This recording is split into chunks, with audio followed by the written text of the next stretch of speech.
Right, this video is basically how you can succeed in A-level economics, and to give you an idea as to what I got, basically in AS economics I got a D, and in A2 economics I got an A star. Overall I got an A star at the end of economics. What I basically did was, first of all, you need to download and print the specification. You don't understand how important the specification is for economics. Like for economics, there's so much information that you can learn, but there's only a limited amount of information that you need to learn, and that's what the specification does.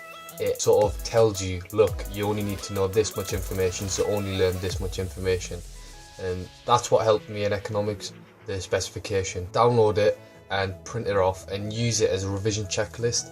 So whatever you need, whenever you're going to sit down and revise whatever is on the specification. The second tip now is about revision. Make sure you get the textbook which is endorsed by your exam board.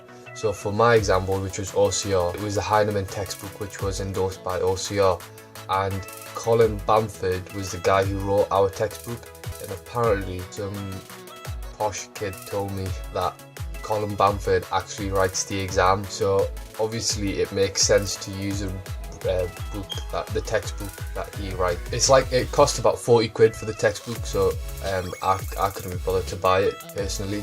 I just asked the librarian, you know, could you, out of the book from that you've got, can you buy that book because I really need it?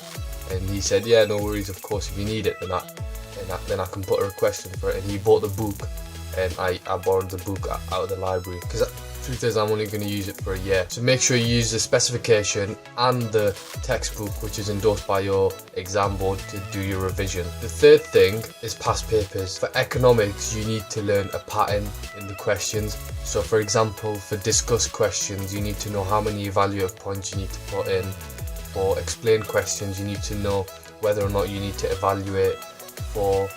Basically for economics you need to understand the types of questions that they can ask you and the types of answers that you need to provide. So how many different points do you have to make for each question? How do you answer it? Do you evaluate or not? So that's my third tip. And make sure you get through all the past papers.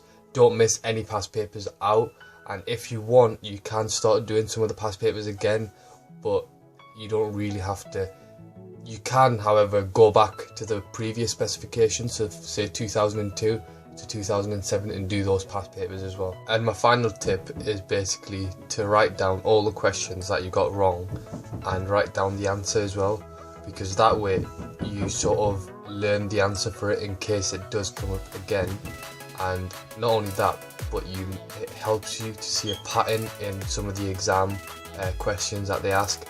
So, you know, for some of the comment questions, you know what type of answer they expect. For the discuss questions, you can see the pattern and you see what type of answer they'd expect. So yeah, those are my tips. And like I said, I got a D in AS economics, and then I worked my arse off from March up until the actual exam, and I resat both of the AS modules as well, and I eventually came out with an A star. It was something like, I got 86 in the first exam, 88 in the second exam, 96 in the third exam, and 98 in the second exam.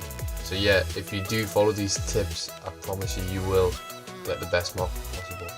So yeah, thanks for watching, and make sure you like, comment and subscribe, and hopefully I'll have some more videos coming up soon.